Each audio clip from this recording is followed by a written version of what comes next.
There. Okay, here we go.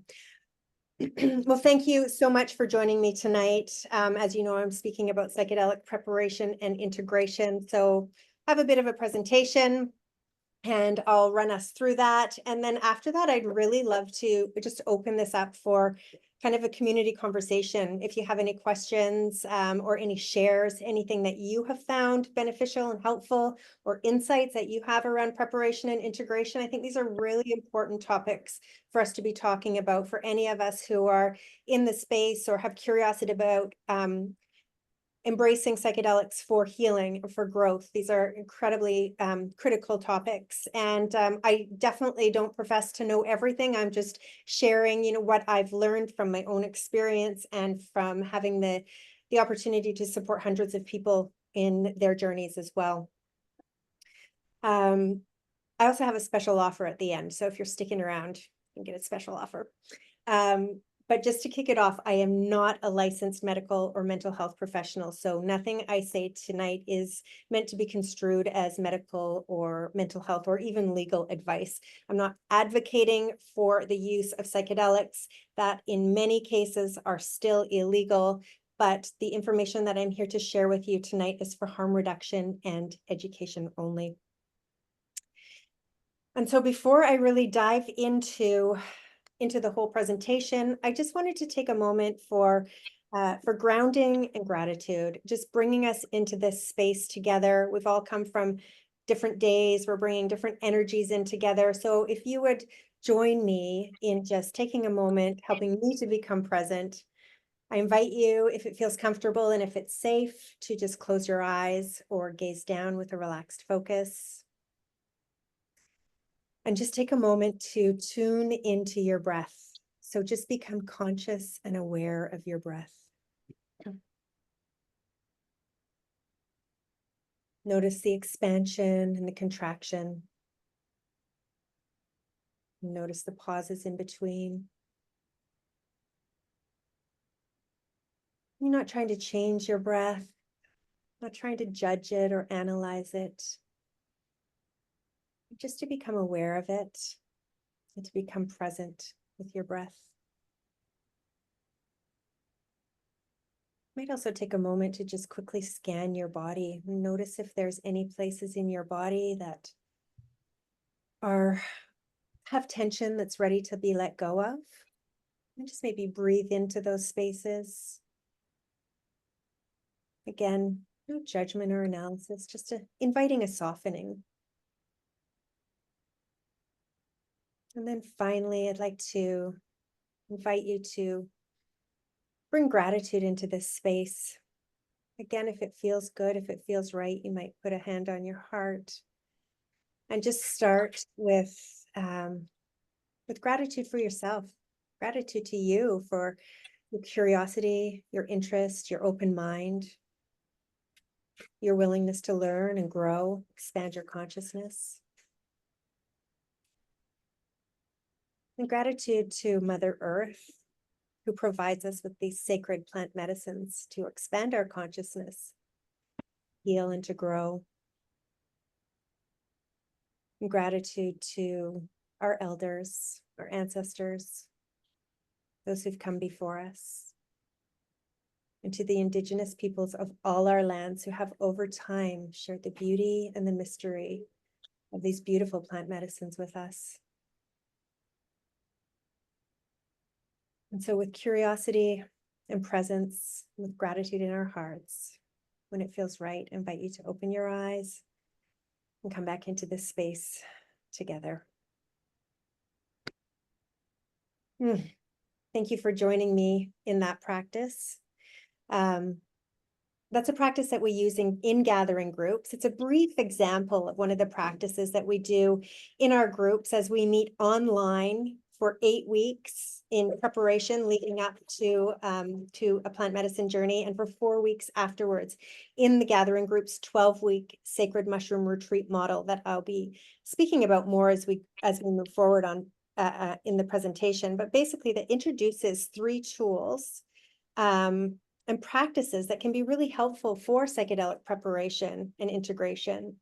So namely, those are breath, learning how to harness the power of our breath, learning how to use our breath to calm down our nervous systems, using mindfulness to just learn how to be present in the moment,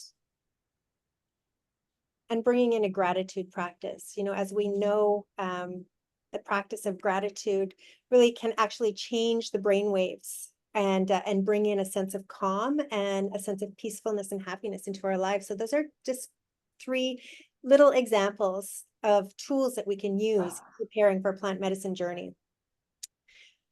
So as I do my presentation today, I'm going to look at talking to you about what is preparation and integration when it comes to psychedelics.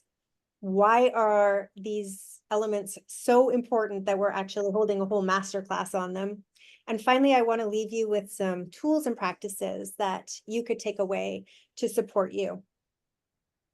So before we get too deep into that, I'm going to tell you a little bit about me, just give you some context for, why I'm here speaking on this topic tonight. And that's a picture of me surrounded by my family and some of my closest friends. That was taken in May at my 55th birthday. As you can see, I am very privileged to be surrounded by love. And I am privileged in a lot of other ways as well, as a cisgendered, hetero, white woman in the Western world, living on the unceded territory of the Coast Salish people. I just want to acknowledge that privilege as I get started. I'll tell you a bit about my history with psychedelics.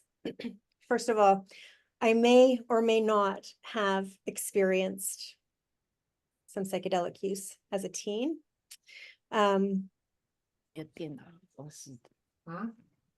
I think someone could, if they could mute themselves there, and I just need so I may or may not have experimented with psychedelics as a teen, but it was about a decade ago that I was really introduced to the healing potential of psychedelics and the power of intentional psychedelic use. And I had some experiences, and I did experience some profound insights. I had some perspective shifts.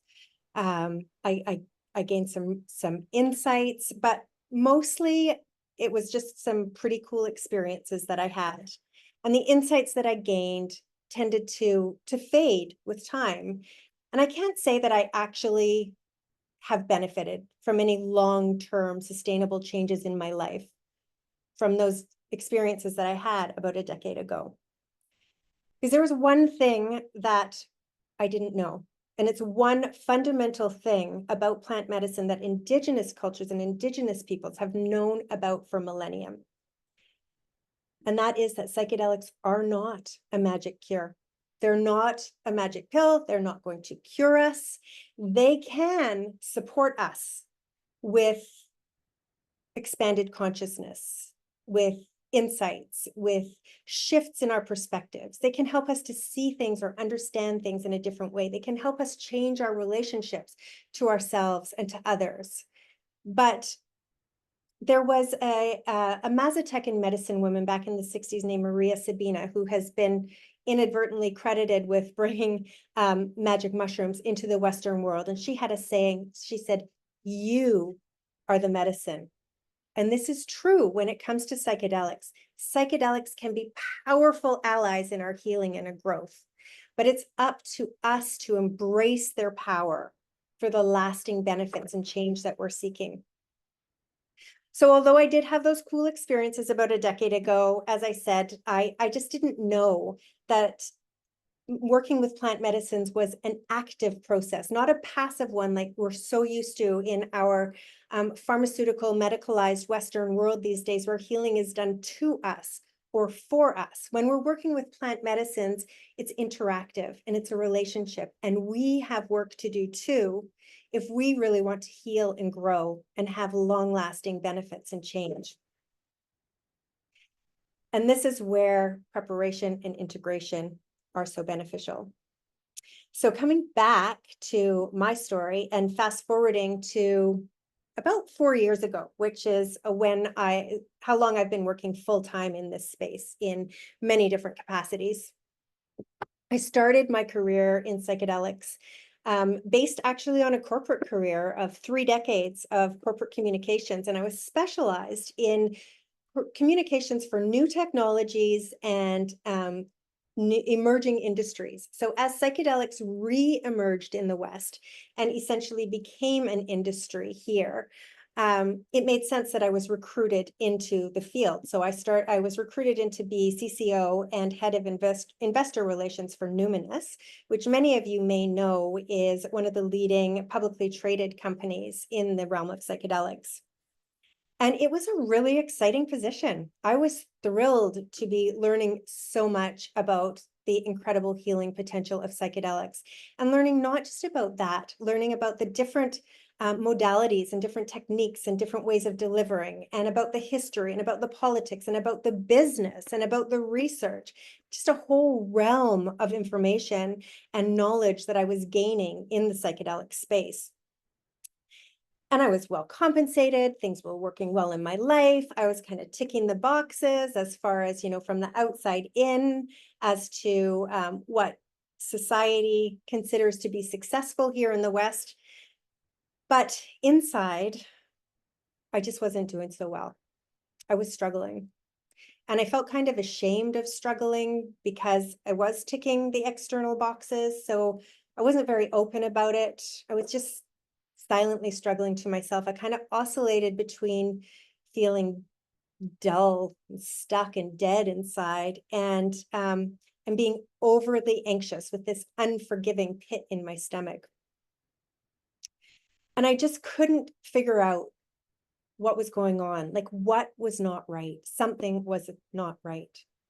And it was at this time in my life that I turned to plant medicine for the first time in an informed and intentional way, starting by knowing that for me to get the most out of the experience, I had to do my own work. So I started to prepare myself. I started with therapy, started journaling, really diving deeply into what it was that I thought I wanted to shift. I got really clear on my intention, my why for embarking on a plant medicine journey. I spent time in meditation. I learned some tools and practices that could help ready my nervous system so that I could be prepared to be receptive to the sort of somatic and emotional language of the mushrooms. And in the days leading up to my journey, I became really mindful of things like my sleep, my nutrition, what I was consuming in my body, intellectually, emotionally. I did my work so that by the time I embarked on my plant medicine journey, I was ready and I was open to what the mushrooms, in this case, mushrooms, would bring for me. And this time, this experience was profoundly enlightening. And it gave me a lot of insights into drink. Basically, what I learned from that experience is there were a number of places in my life where I was not living in alignment, and this was causing me dis-ease. This was causing me anxiety. This was causing me to feel like not right. So the plant medicine provided me with the insights that I wasn't consciously accessing on my own, but from there, again, it was up to me. I learned I needed to make changes. I needed to embody the insights that I was given, and this was the process of integration. So I started doing that. I started journaling. I started sharing my insights with some of my innermost community, taking quiet contemplation time, spending time in nature to think about my future and think about how I could get into alignment. And I started making plans, educating myself. And one of the places that I realized I was not in alignment was in the work that I was doing. It was in the career. I was responsible for the investor relations in psychedelics. And so the people that I was talking to wanted to know, where was the money? When was the money coming? How were they going to make money? And what I was interested in was what was coming from my heart. These medicines can help people. These medicines can transform lives. I want to be part of that. And that's what I want to be talking about. And that's what I wanted to be sharing. And so part of my integration actually, for me, involved resigning from my position in the corporate world and speaking with investors, and realizing that I wanted to come down from that 40,000 foot disconnected level and to be working with people. So since then, I have done a heck of a lot of training, learning, educating, apprenticing, and practicing in the psychedelic realm.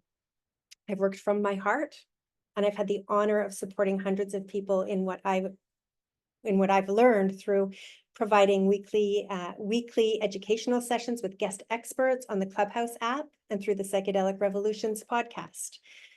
I've brought together practitioners of above ground and below ground psychedelic work of all different modalities and approaches and medicines, together with consumers and the psychedelic curious through organizations that I founded like Sisters in Psychedelics and Vancouver Women in Psychedelics, and the Flourish Academy, which has a club of about 4,000 members on the Clubhouse app.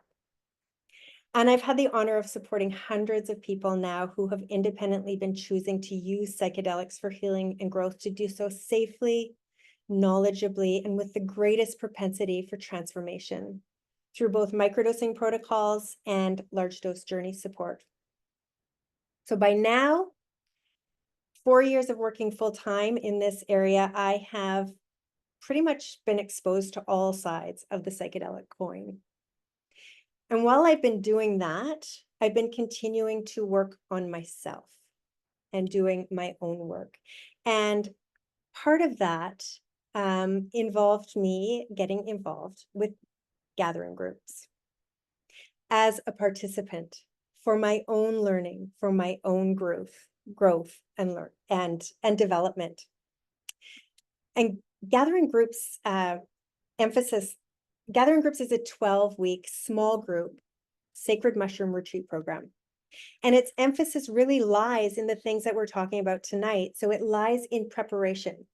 It involves a full 8 weeks of preparing together in small groups of no more than 8, regulating our nervous systems, digging into our intentions, learning tools and practices to ground us during the experience, getting out of our minds and into our bodies and our emotions in order to be ready to receive the somatic and emotional language of the mushrooms. The emphasis also lies on connection.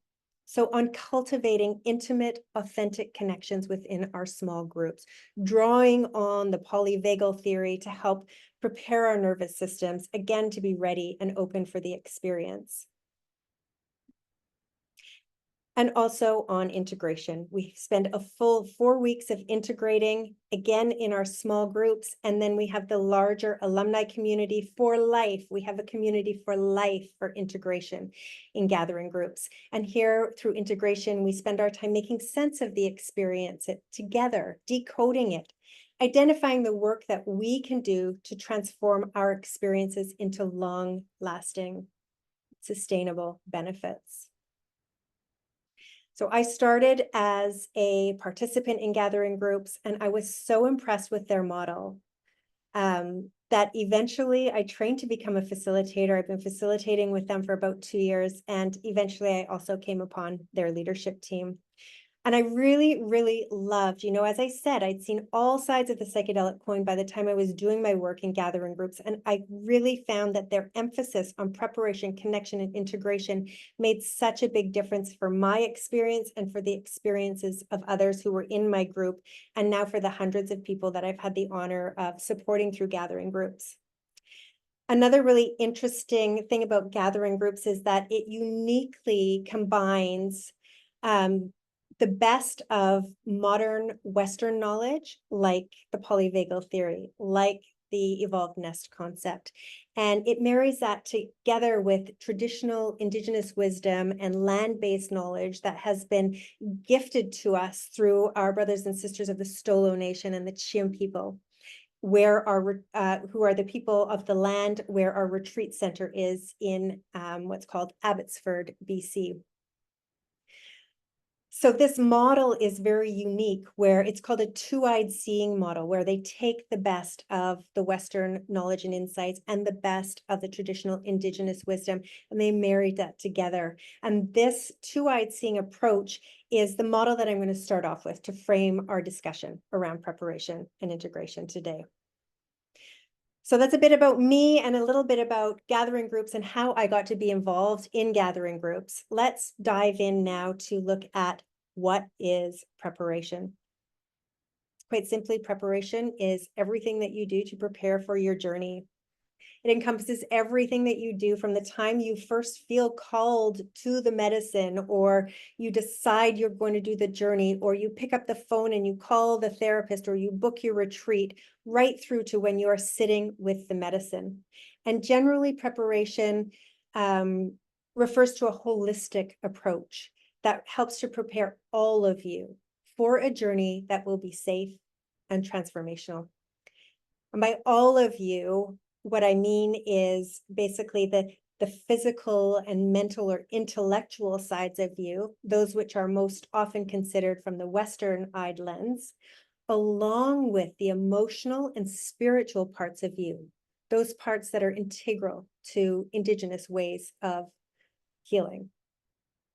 And so, although there are various formal models and timeframes for preparation, and there are specific things that you can do further out from your journey and then closer to your journey, like the days and the weeks leading up to it. In my opinion, as I said, preparation starts the moment you feel called or decide that this is the work you're going to do. And preparation is critical to ensuring that you get the most from your experience and that it's safe for you. It helps to make sure that you're not just plonked into some experience with a dysregulated nervous system, not knowing what to expect, and you're blown apart and left to pick up the pieces afterwards. What is integration? Well, there is a book and a saying by an author, Jack Kornfield. He is a mindfulness and meditation teacher. And the book and the quote says, "After the ecstasy, the laundry." So basically, it means that even after a profound experience of insights and wisdoms and ecstasy, after that, you still need to come back and attend to the mundane aspects of your life.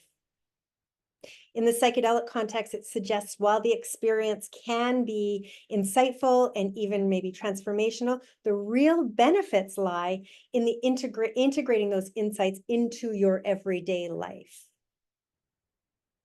So psychedelic integration involves making sense of your journey, processing everything that was downloaded to you, incorporating the experience and the lessons of the journey into your everyday life. I mean, psychedelics are not going to change your everyday life. Again, they're allies. They work with us. They expand our consciousness. They give us new perspectives. But after the journey, they aren't going to change your habits. They aren't going to have the difficult conversations. They aren't going to shift your relationships. That's the laundry. That's the work that's up to you that will make your experience beneficial over the long term. I mean, psychedelic experience is really, it's generally just an experience in most cases. It very rarely leads to just spontaneous healing.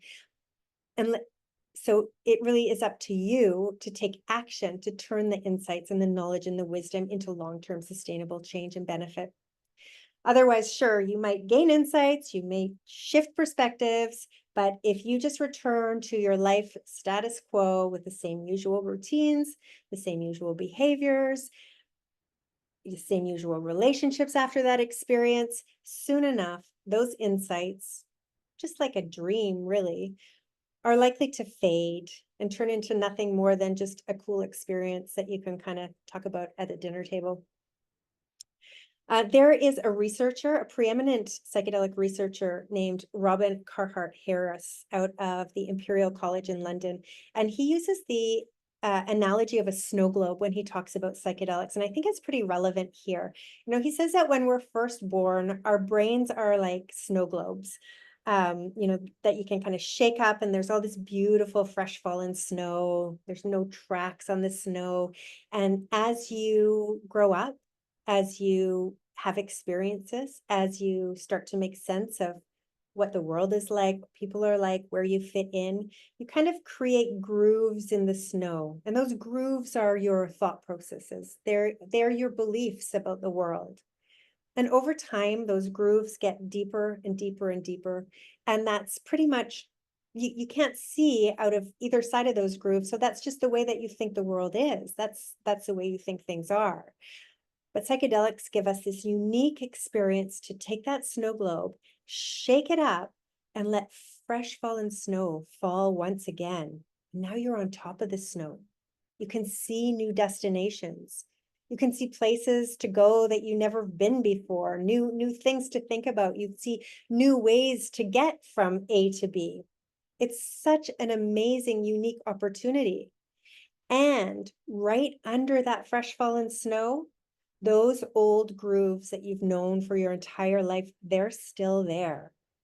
So the work that you need to do in integration is finding ways to stay on top of that fresh fallen snow and not to just fall back into those old ingrained patterns, beliefs, thoughts, and behaviors. So a psychedelic experience for healing, for growth, for expansion is really kind of a three-pronged process. And it is, it's an active experience. As I said previously, we're so used to, in our Western world, with our pharmaceutical model, having healing done to us or having healing done for us. With psychedelics, the plant medicines work with us. And it's all three of these elements and us together with the plant medicines that are going to lead to these lasting benefits and change. So psychedelics can give you an orientation towards healing and wholeness, but coming back to what Maria Sabina said, you are really the medicine. These days there's quite a lot of emphasis on integration, and I just wanted to note that, in my opinion, I would venture to say that preparation is equally, if not more important than integration. In fact, integration almost starts with preparation. With holistic preparation helps you to be ready to receive the insights from the medicine in the first place so that you have something to integrate afterwards. It helps your nervous system, your body, your mind, your psyche, and your spirit be ready for the wild ride of a psychedelic experience, so that integration isn't just, an experience of picking up the shattered pieces after they've been blown apart by not having been prepared for the psychedelic experience. I also wanted to take a moment to come back to the concept of the distributed seeing approach that we were talking about earlier. And just say that this three-pronged approach that I have up here for psychedelics is, it's sometimes said that in Indigenous cultures, historically in Indigenous cultures, they wouldn't need to look at these separate elements to make a plant medicine experience impactful and beneficial, because they don't have the same kind of differentiation as we have in the West, of individual from community, individual from spirit, plant from everyday life.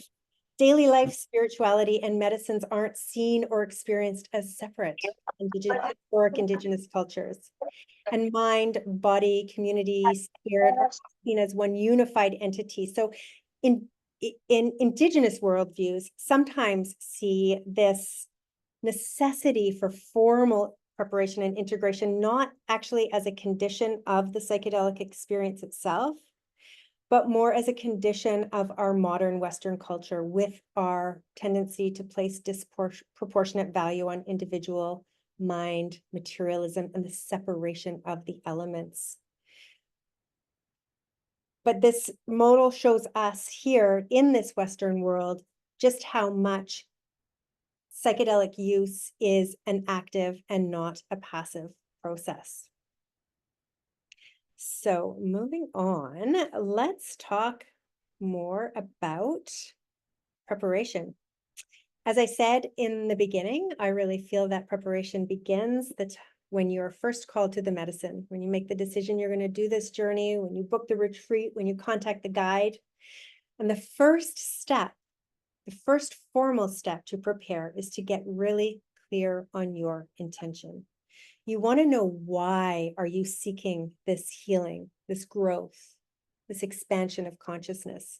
How do you hope that your life is going to change, or your relationships are going to change, or how you show up in the world, or how you feel about yourself is going to change? You know, a really good method for getting clear on your intention or your why is journaling. In pretty much every single preparation resource that I have come across, they all mention journaling. And actually, in our follow-up email to this masterclass today, we're going to send out some journaling prompts that can help you with preparation and integration.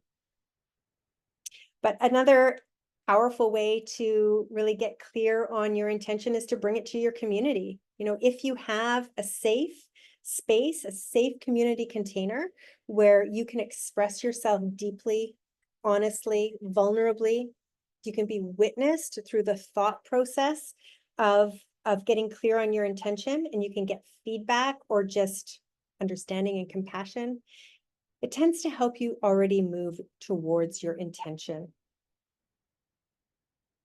And that brings us back to the historic indigenous use of psychedelics, of plant medicine, in which community was intimately involved in an individual's journey, in their rites of passage, and their reasons for embarking on plant medicine work. But in our current individualized Western society with a strong stigma attached not only to psychedelics and plant medicines, but also to mental health, it can be challenging to find that safe container. And this is where, again, I've seen the gathering groups model be so powerful in bringing together the Western and the indigenous ways of healing to create a safe container for authentic sharing and growth, preparation, and integration. So while in gathering groups, we prepare together for 8 full weeks in community, clarifying our intentions, digging deeply into what's driving them, witnessing and supporting each other. So by the time we get to the medicine work, our intention is pretty much like embodied in us, and we are truly ready for the medicine experience. So why is getting clear on your intention? Why is knowing your why so important as a first step in preparation for a psychedelic experience?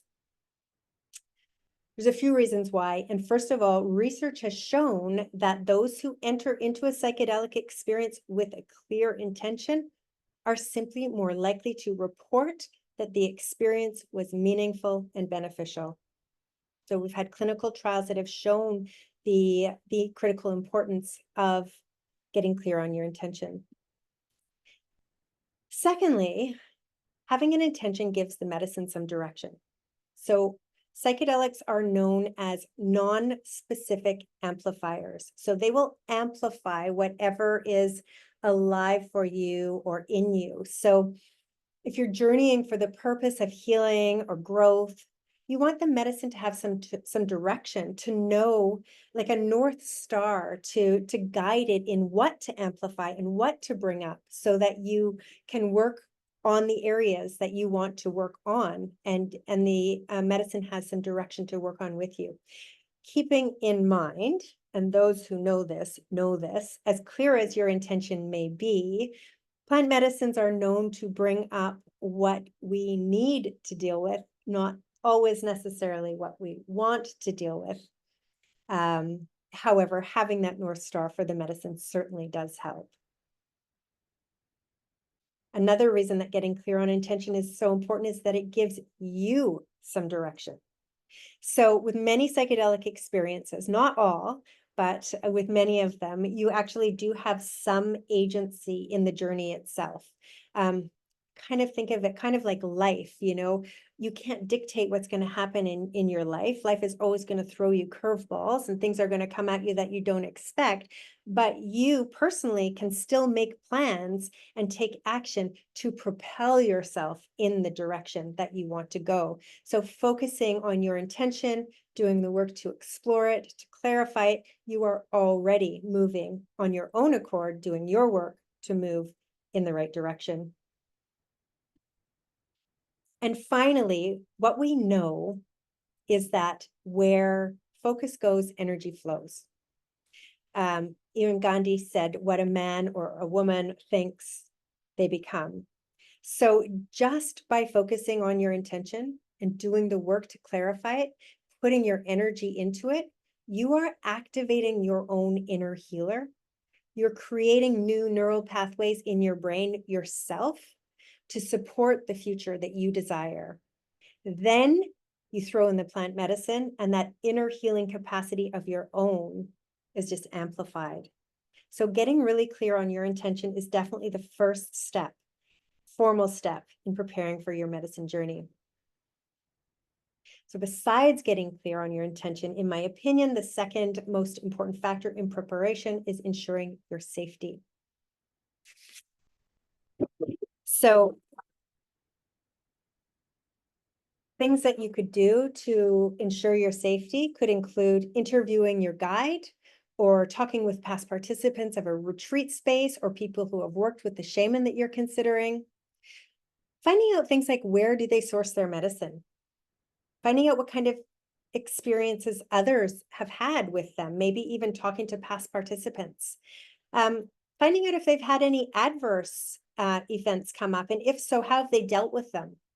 And do they have a process for reporting those? Finding out what the setting of the experience will be, and if it's a safe environment, an environment that you feel safe in. What you're looking for here is a track record of safety. So if you're working with a guide or a retreat center, for example, you should ensure that they have a thorough medical and mental health screening, and that they are really concerned about your safety first, not just making money off of you, not just taking you in, even if the medicine might not work for you or be beneficial for you. Because psychedelics are not necessarily for everyone. There are definitely some mental health and medical conditions and medications and life situations that basically can be contraindicative to and make the use of psychedelics at that point in your life not safe for you. I know in gathering groups, we have had times when we have, had to turn away people who've come to work with us because what was most important to us was their safety. And there were some things that came up through our thorough screening that showed that this might not be the right time or the right approach of healing for them. So you want to make sure that whoever you're working with considers your safety first too. And if you're embarking on a solo journey, ensuring your safety could include things like making sure you get your drugs tested, setting up a physical space that would be conducive to a positive psychedelic experience.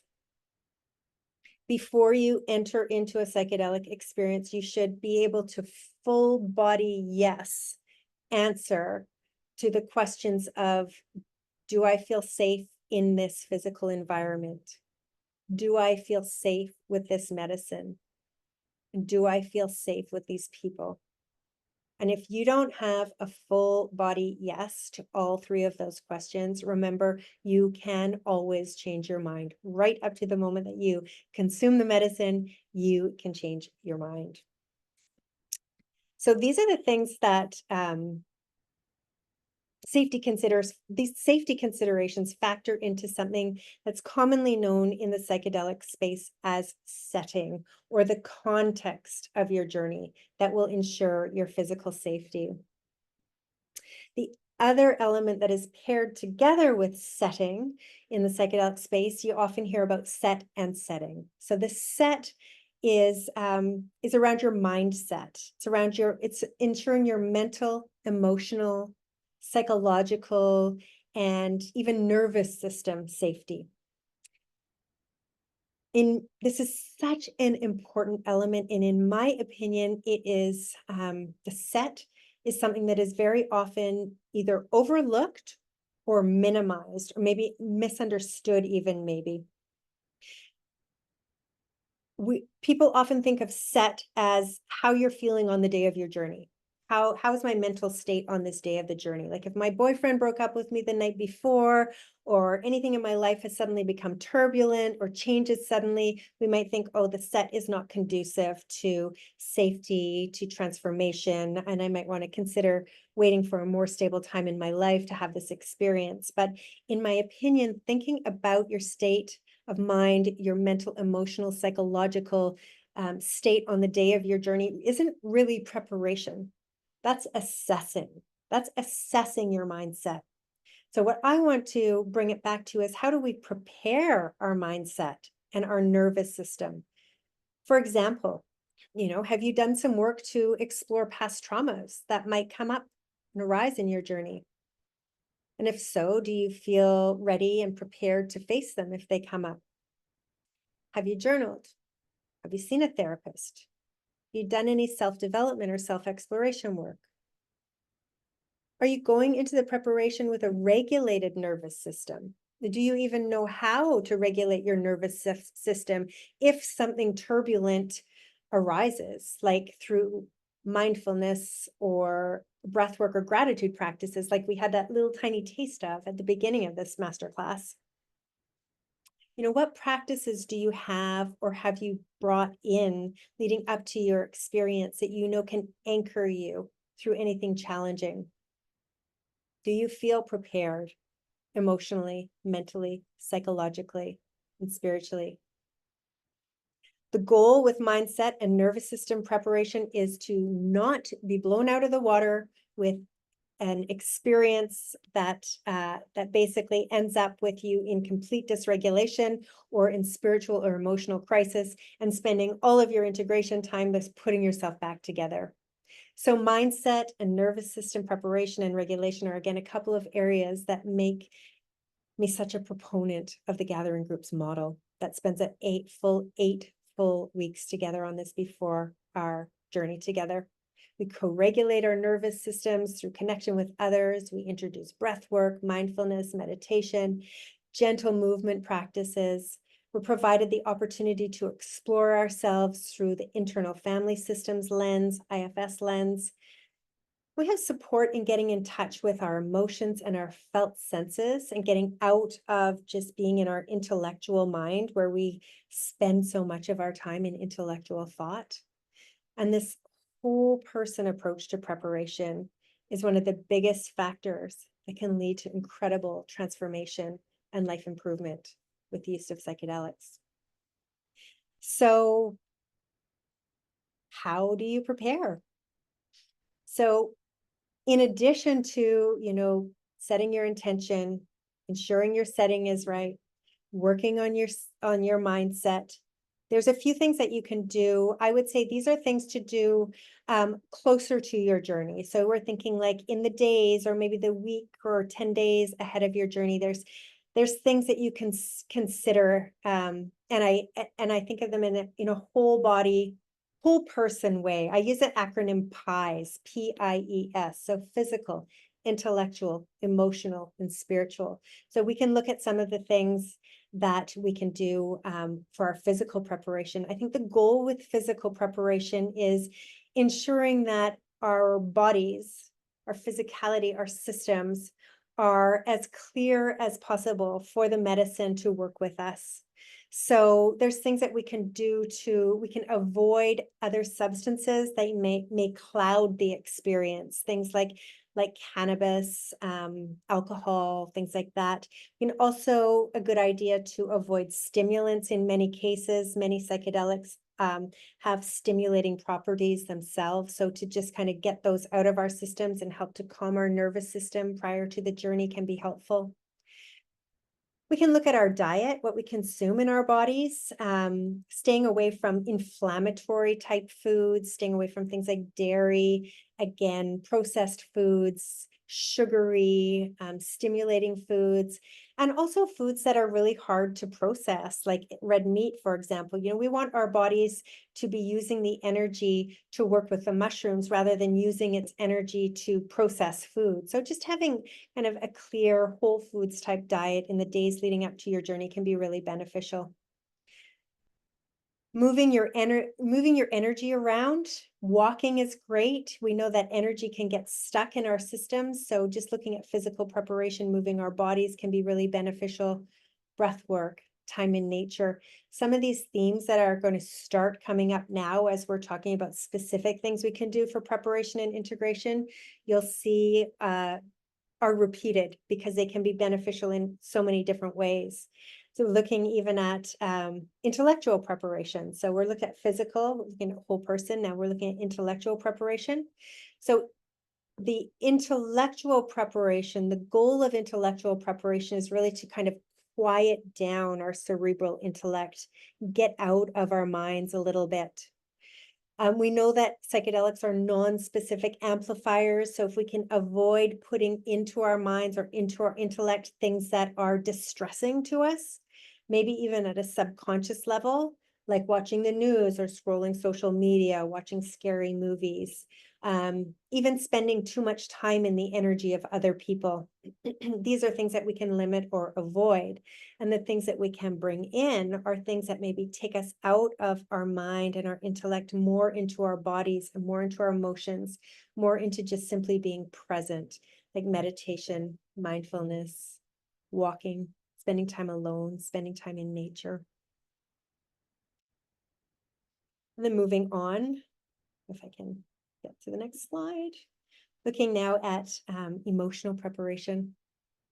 So again, non-specific amplifiers, if there are people in your life or situations in your life that are triggering, you could ask yourself, do I really need to be seeing these people or entering into these situations in the week or the days leading up to my psychedelic experience? Probably not. We're looking for calm nervous system and not having anything in our subconscious level that could be distressing, that could be amplified during the journey. Free flow journaling is an excellent practice for preparing ourselves emotionally. It's basically when you just put your pen to your paper and you write nonstop for a period of time. You don't take the pen off the paper. You don't stop to read what you've written. You don't stop to edit or to proofread. You just allow whatever is in you, whatever's coming alive in you, whatever might be at a subconscious level to come out and onto the paper, and it can be a beautiful preparation activity. Again, we're looking at breath work, meditation, mindfulness practices, gratitude. And then looking at spiritual preparation. But spiritual, I don't necessarily mean religious in any ways, but spiritual could be just a connection, whether you have a connection to a higher power or connection to yourself or connection to nature, to something that might be greater than you just as an individual, and spending time alone, quiet time. And if you do have a religion that you practice, it could be a beautiful time to spend some time in prayer or with your God, praying with your God, talking to your God or your higher power. So those are a few practical things that you can do in preparation for a psychedelic journey, and they're pretty broad. There's some specific medicines, for example, ayahuasca, and there's some specific practitioners or practice that have more regulated preparation. So you should always find out about the medicine you're working with and the people that you're working with. Ayahuasca very often requires a specific dieta or diet that can be sometimes months long, that really regulates what you put into your system, what you put into your body. But these examples that I'm sharing with you today are more general and broad ways that you can prepare for any kind of psychedelic journey, whether you're with a guide in a retreat center or working on your own with psychedelics. So let's switch our attention now to integration. We've learned, now that we've done a deep dive into preparation, let's look at the laundry, so to speak, the laundry after the ecstasy, or keeping on top of that fresh fallen snow, or the journey after the journey. And I just want to reiterate that rarely, if ever, do psychedelics actually do our healing for us or to us. And they may provide us with insights and revelations, but they won't like do the laundry of taking the action, making the changes in our life, shifting our relationships. That's the work that we need to do through the process of integration. And without integration, your psychedelic experience is very likely to be simply an experience, an experience that may provide you with insights and wisdom, but those insights are like they did for me before I really understood this active process of psychedelic and plant medicine healing. These insights are very likely to fade, and your experience just won't have sustainable benefits. Or in a worst case scenario, without the integration, a psychedelic experience can actually reinforce trauma or lead to spiritual or emotional crisis. So this is the work that we need to do. And there are three things that are really universally agreed upon in Western integration resources. And the first of that is that integration is critical. It's just integration is critical for transformation and sustainable benefits. And basically, any resource that you read will about psychedelics will support this, that the healing is work that we need to do through the integration process. The second thing that's universally agreed on is that integration is a process. It's a process that takes effort. It takes time and doesn't even have a timeline. There are some people who have a psychedelic experience and they spend the rest of their lives integrating that one experience. And there's some integration that can begin right after the experience. And that's things that usually involves like just remembering the details, recording the details, maybe starting to decode some of the messages. But there's also some integration that can unfold gradually and incrementally over the course of time as the insights take on new relevance or you have more context for the insights. Coming back to this, I'm going to move back to a slide, this one back here. You can see I have a mural in the background there. And I use that because in gathering groups, it's an analogy that we often use, is that when we first come out of a psychedelic experience, it's like we are right up front, close and personal with it, like as if we're right in front of a large, beautiful, colorful mural, but all we see is maybe like a pink square or a little bit of color. And then as we get a little bit of distance from the experience, can start to see that, oh, that's part of something bigger. We get a little bit more context for the insights that we're having. And over time, we get to see the whole bigger picture, but that very often doesn't start right after the experience. So like trying to dive in too deeply into making sense and planning your integration process when you've just come out of a journey might be a little bit too close. And you may need some time and space on that integration process. So we know that integration is critical. We know that it's a process. And the third thing is that integration is generally strengthened in community. It's strengthened when you have a community where you have somewhere you can safely and authentically share your experience. And that can be really tricky in our societies today where there is legality issues, there are stigma issues, our family, our friends might not understand or support the work that we're doing, or they may just generally not be interested. But the right community can really be beneficial and provide you with support, with reflections, with witnessing, with compassion, with new perspectives, accountability, keeping you on track with your integration, and so much more. And again, coming back to, traditional indigenous communities, psychedelic use and the natural integration that followed was very rarely a solo endeavor. It almost always involved supportive community. And again, it's one of the things that I really love about gathering groups is that this community is built right into the entire process from preparation through to integration and beyond. But if you don't have gathering groups and you don't have a safe, supportive community to share and to support you.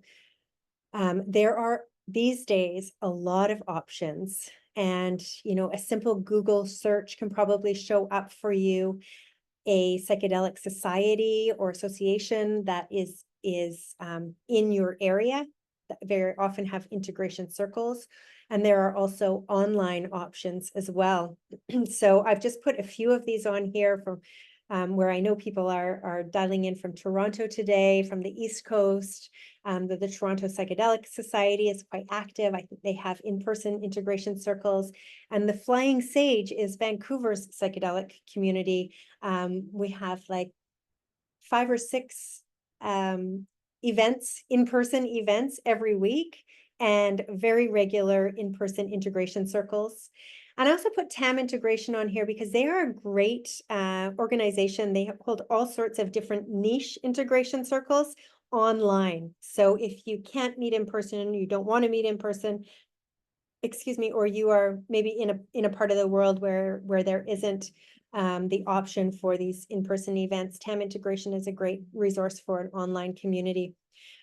But I'd say find your community or your supportive, understanding, interested friends and family, or an integration support circle that can support you in decoding your experience, integrating lifestyle changes, providing accountability and camaraderie, or even just listening to you.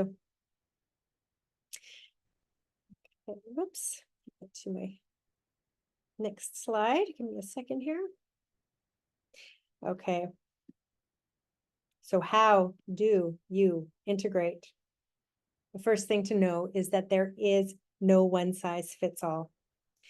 There's no kind of prescription for integration. It involves remembering your experience, decoding, making sense of your experience, finding ways to reinforce what the experience has shown you or taught you so that the wisdom and the insights aren't just fleeting. But it depends, how you're going to integrate your experience depends on so many factors. What was your original intention? What came up in the journey? Who is the community that you're integrating with? What's your lifestyle like? What's your culture like? What's your body like, or your location, or your personal preferences? All of these factor into how you integrate your psychedelic experience. So there's no way to just say, boom, boom, boom, this is what you need to do to integrate. And I just wanted to give you an idea of how many different ways, different potential ways there are to integrate a psychedelic experience. I'm going to take you really quickly through a few slides here, a few next slides. And this is a list of concepts and practices that was published in Frontiers in Psychology in 2022. They undertook a project to scour all of the published resources around integration and to list and codify all the various different integration practices and tools that are suggested by experts in the field. So I'm not going to spend time on these. However, you will have this slide deck sent to you so you can kind of pick and choose and look through them on your own time. But let's just have a quick look. And again, you're going to see some of these themes that come up in very many different categories, but there are artistic and creative endeavors, drawing, painting, creative expression, music, and singing. There's movement and somatic practices, everything from walking in nature to drumming, qigong, acupuncture, soaking in a bath, sitting in a hot tub. There are diet and health practices you consider, just looking at what you're consuming, maybe fasting. Colonic irrigation is mentioned as an integration practice. Quiet time and downtime is very often referred to in integration resources. Journaling gets a slide of its own because in this report that was published, the other thing that was published was I think the number of times each of these different elements was mentioned and in which publications they were mentioned. And what I believe I remember is journaling was mentioned as an integration activity in every single published integration resource. So there is a lot of benefit and emphasis on journaling to integrate your psychedelic experience. Many therapy and mind-focused activities and practices, meditation and mindfulness, again, spending time in nature, breath work, breathing techniques, mindfulness.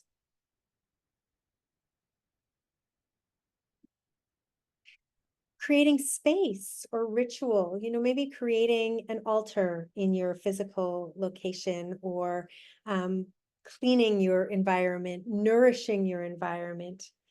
Dream work and symbolic interpretation is mentioned many integration resources. So you're getting an idea here that there is no one size fits all. And there are many different ways that you might choose to integrate your psychedelic experience. There's spiritual and existential categories. Community activism and volunteering, maybe something came up in your journey that you're really passionate about, you want to give back, you want to support other people. Volunteering can be beautiful as an integration practice, depending again on so many different factors and what you're integrating. So how in the world do you figure out what would be beneficial for your integration?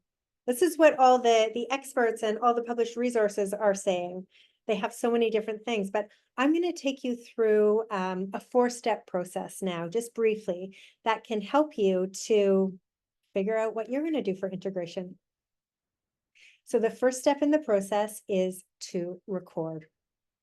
So right after your experience, when you're standing right up and close and personal to that mural, but you can't necessarily see the big picture yet, it's a great time to record what you remember from your journey. So journaling, of course, is mentioned, but if you're not a journaler, some people just struggle with it, then voice recording on your phone can be beneficial as well. But almost all resources do suggest recording your experience as a first step in the integration process. Just like dreams, memories and details of your psychedelic experience will fade. So it's best to capture them while they're still fresh, while you still while they're still there in your mind, in your experience. And I know from my own experience that it can seem impossible to find the words to describe what has happened in an altered state of consciousness, where maybe words and language aren't even the way that communication happens. Psychedelic experiences can seem really ineffable. But, in this realm of consciousness that we are in, the way that we make sense of things is through language. So finding those words is exactly what can help you make sense of your experience. So I challenge you to record what you do remember. Start by noting down everything you can remember, all the details, even if they seem irrelevant, even if they don't make any sense. Write down the thoughts you had, the visions, the physical sensations, the emotions. However random, just note down everything you can in as much detail as you can. And remember that as you move away from the experience, those things might make more sense or take on new meaning. But if you don't record them, even while they don't, they'll simply fade and you won't have them to pull back on. I want to say here too that listening to the music, if you had music in your journey, a soundtrack or live music, if you are able to access the soundtrack or somehow listen to that music again while you're journaling, it can be super supportive in helping you remember the details. And even listening, even not while you're journaling, but even when you're just in quiet contemplation, sometimes that soundtrack or that music can bring you right back to the journey experience itself. So just listening to the music at any time can, even years after the experience, can be a really powerful integration activity. So step 1 in this 4-step process is to record everything you can remember. And step 2 is to look at everything that you've recorded and then select 1 to 3 themes that you can prioritize for integration. Psychedelic journeys often leave us with many takeaways, big ones and small ones. But if we try to focus on all of them, it can be really overwhelming and simply not effective. So we want to pull out just a few themes that we deem the most essential to focus on. So take a look through your journal. What kind of insights did you receive? What kind of questions came to light? What seems most alive as you look through them? And then from your reflections, choose those themes that you can focus on. Step 3, from those themes, set your intentions around integration. So just like you set an intention for the journey itself, you can set an intention around integration. So let's see some example. Say maybe a theme that came up was around you not letting people in, not letting people close to you, having so many walls of armor up to protect yourself that it's leading to loneliness, and you're seeing that you've brought in distancing as a way to protect yourself, and now you want to connect with people. Your intention might be to let love in, to look for ways to let love in, and then you can create your plan around that. Or say, like this one happened for me, I was in a journey and I felt such a profound sense of peace in that journey. Like I was suspended in peace. I'd never felt this kind of peace in my life before. And so my intention was, how can I find that sense of peacefulness in my everyday life? So that is what I was focusing on for my integration intention after that specific journey. So you get the idea. Record, prioritize your themes, set intentions, and then step 4, find it here on my slides here, is make your plan. Think about, now you have your theme, now you can think about what practices or activities or actions might support your intentions. What things do you want to bring into your life?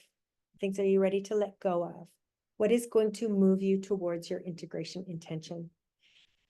As far as activities goes, as we've already seen, there is no one size fits all. But let's have a look through some practical, holistic ideas that you could bring in. And we'll use the same lens that we did for looking at preparation. So that holistic lens of pies: physical, intellectual, emotional, and spiritual. So just starting with physical integration, Friedrich Nietzsche said, there is more wisdom in your body than in your deepest philosophy. And the author Bessel van der Kolk wrote in his book, and the now famous quote, "The body keeps the score." So it refers to childhood trauma showing up physically in our bodies. So at their core, emotions are physical sensations that we give meaning to, like a kick in the gut or goosebumps on my skin. My heart dropped, my heart sang.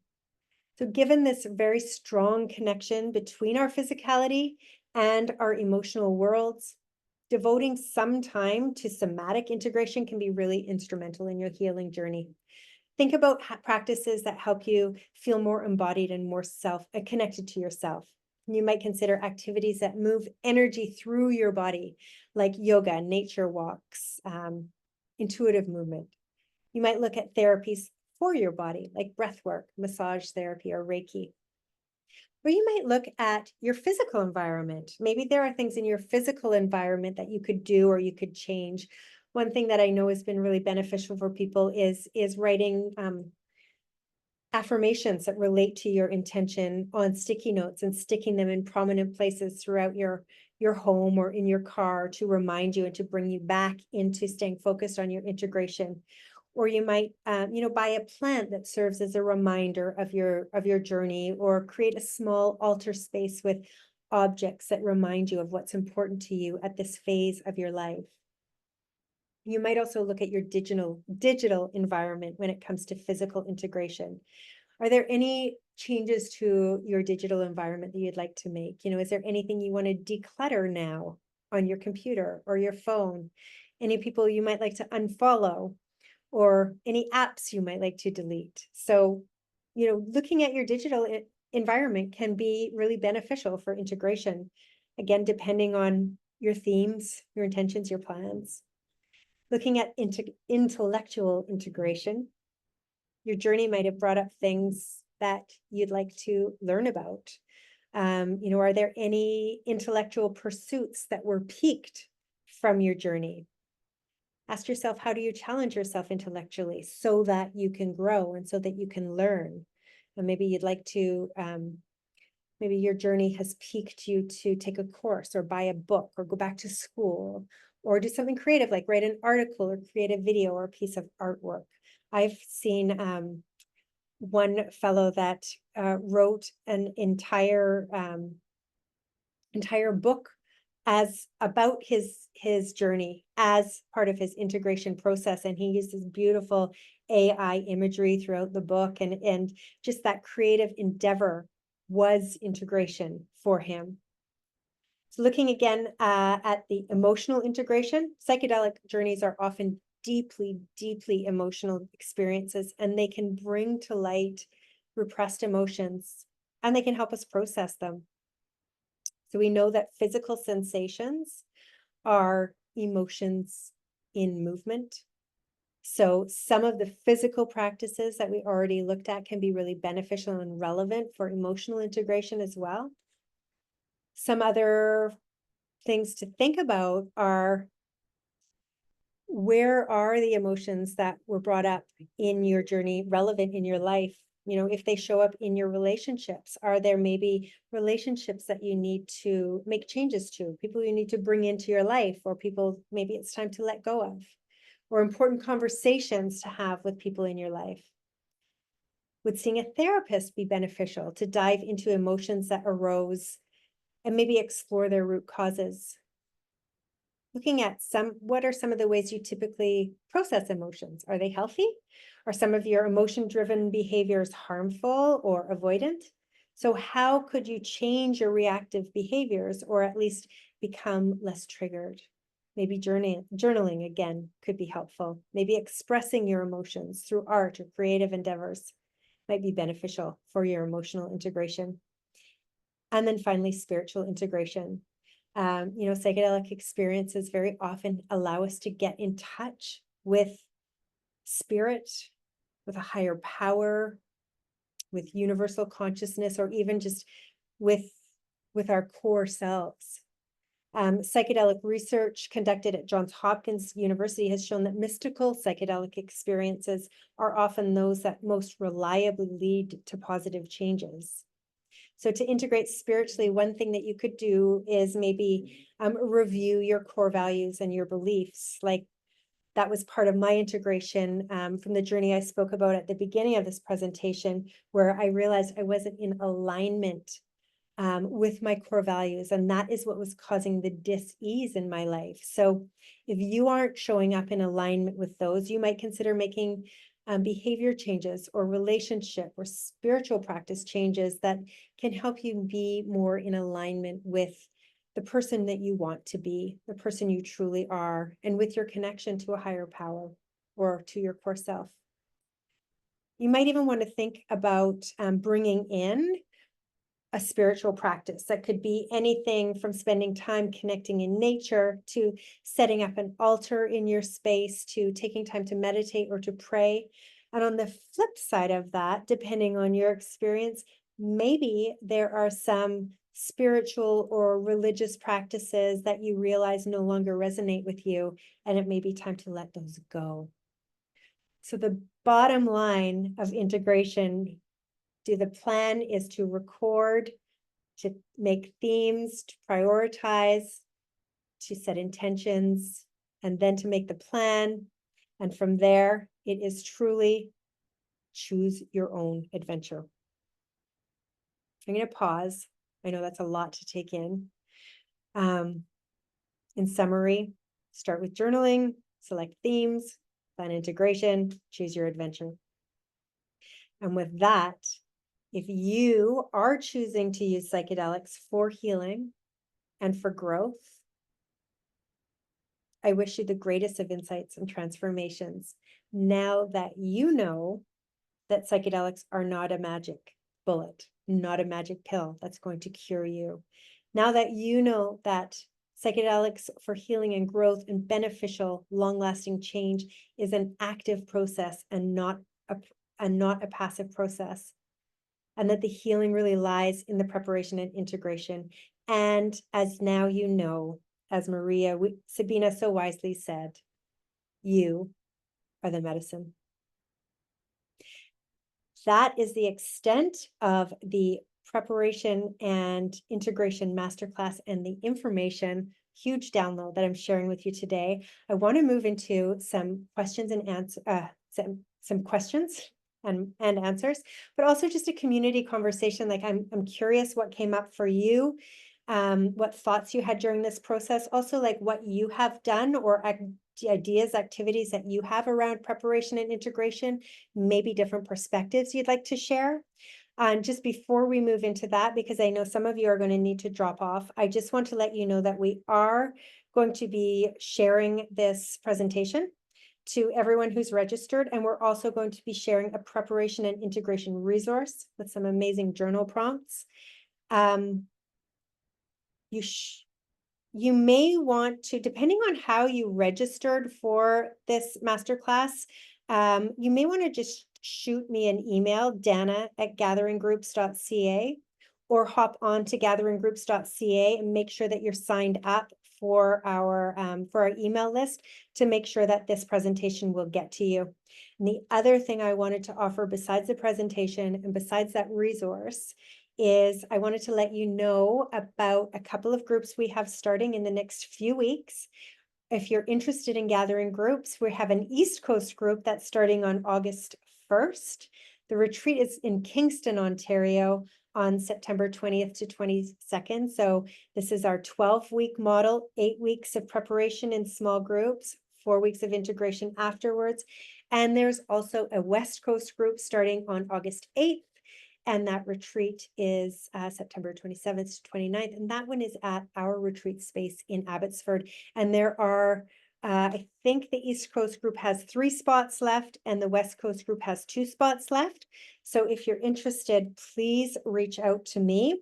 For anybody who's attended this presentation today or who registered for it, there's a special discount of $250 discount valid for a week from today. And the way that you get that discount is simply applying online within a week. Even if you can't attend one of those 2 groups, if you apply so you are in our system and you mention that you attended the masterclass, that $250 will be applied whenever the time actually turns out to be right for you to actually go through the gathering group. Or you can just schedule a discovery call, and that will either be with me or with Peg Peters, the founder and CEO of Gathering Groups.